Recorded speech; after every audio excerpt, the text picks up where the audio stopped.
Olá pessoal, aqui é o professor Edson Botelho. Nós vamos bater um papo hoje sobre as fases da União Europeia, né? A gente quer conversar sobre alguns pontos importantes dessas etapas que aconteceram dentro da União Europeia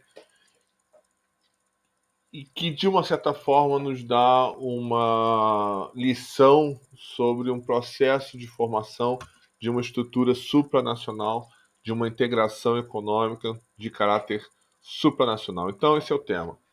Fases da União Europeia. Bem, primeira fase, então, é a Comunidade Europeia do Carvão e do Aço, Tratado de Paris de 1951, que estabeleceu então criou a primeira integração supranacional através da união entre França, Alemanha, Itália, Bélgica e Luxemburgo. França, Alemanha, Itália e os países do Benelux, né? Uma integração, uma união aduaneira que já existia desde 1944 entre Bélgica, Holanda e Luxemburgo. De uma certa forma, inspiraram a solução de uma série de problemas técnicos, de problemas políticos existentes nesse pós-guerra, né? Acabou a Segunda Guerra Mundial, a ocupação da Alemanha, o Vale do Ruhr, a produção carbo-siderúrgica da Alemanha era problemática dentro das políticas de relações internacionais entre os países que venceram a guerra e a Alemanha. Então, um dos meios para solucionar isso foi justamente a criação da Comunidade Europeia do Carvão e do Aço em 1951.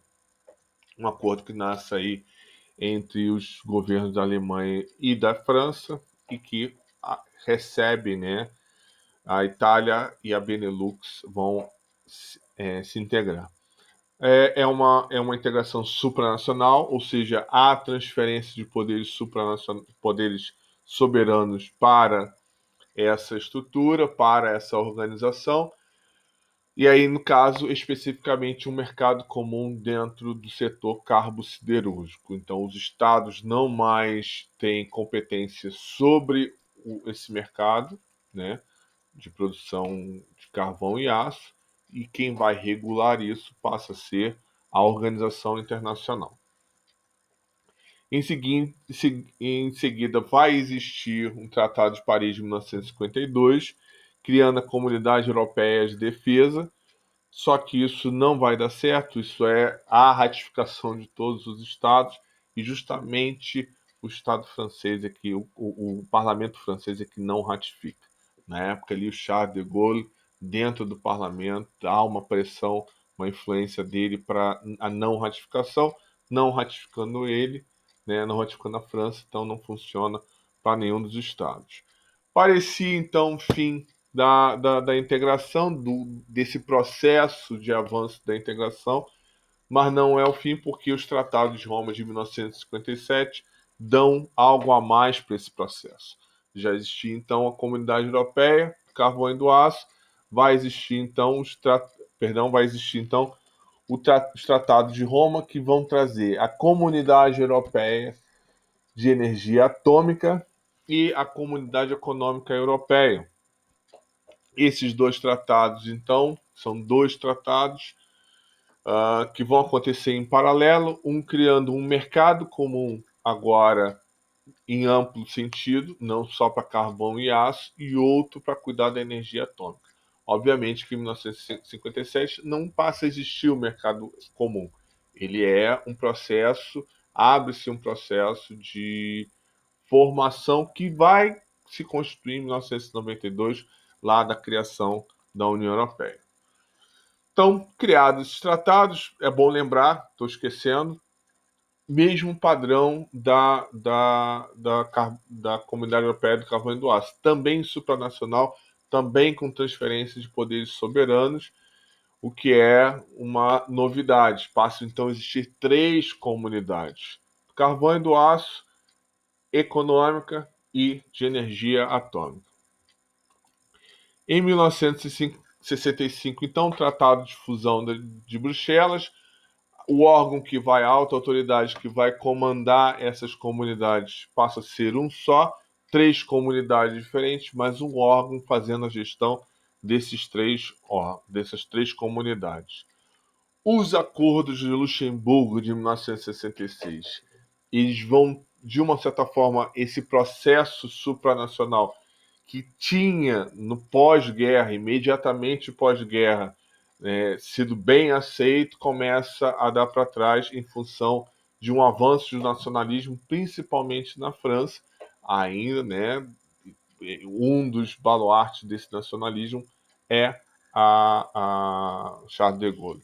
Inclusive, eles vão trancar, por exemplo, a entrada da Inglaterra dentro das comunidades europeias. Os acordos de Luxemburgo, então, fazem com que se diminua essa supranacionalidade, porque a supranacionalidade significa que eles vão ter autonomia sem precisar contar com os Estados, consultar os Estados. Ao tomar as decisões, elas são válidas para os Estados sem que eles tenham que decidir, porque não é mais competência deles, é competência da comunidade.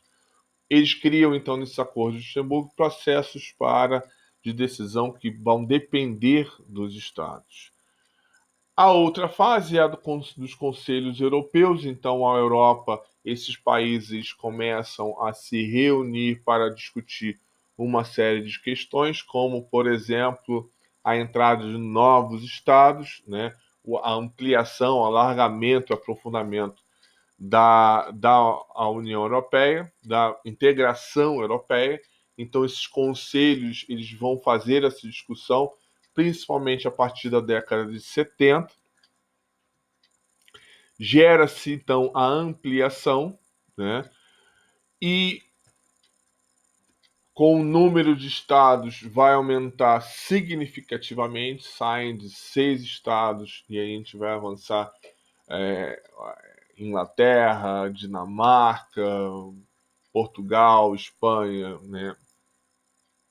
Grécia, vários países vão integrar, até que em 1986 vem o Ato Único Europeu, resultado um pouco dos estudos que vão existir pelos conselhos europeus. Vários relatórios vão dar conta de que o processo de integração da União Europeia é necessário para o avanço econômico daquela região, redundando então no Ato Único Europeu, que vai resultar em duas coisas. A formação de uma comunidade só, então as comunidades agora são uma só, a comunidade europeia, e aí a proposta de formação de uma união econômica. E a união econômica vem justamente com o Tratado de Maastricht, Tratado da União Europeia de 1992. Esse tratado, então, ele formaliza a criação da União Europeia, um projeto, então, de transformação do mercado comum europeu em uma união econômica, que aprofunda a integração desses estados a partir de também, sempre, obviamente, de um processo de integração supranacional, tá certo? Então a gente falou aí rapidamente desse processo, a gente vai ter outros vídeos falando sobre a União Europeia, mas é importante a gente dar uma olhada nesse processo de formação em etapas, tá bom? Então mais vídeos vão aparecer, faça sua inscrição, aperte, bota o sininho lá e comente dizendo quais são os temas que você gostaria de ouvir, né? Quais os temas que você gostaria que a gente produzisse. Beleza? Sempre no ramo do direito internacional, direito comunitário. Um abraço, bons estudos para todos vocês, se cuidem.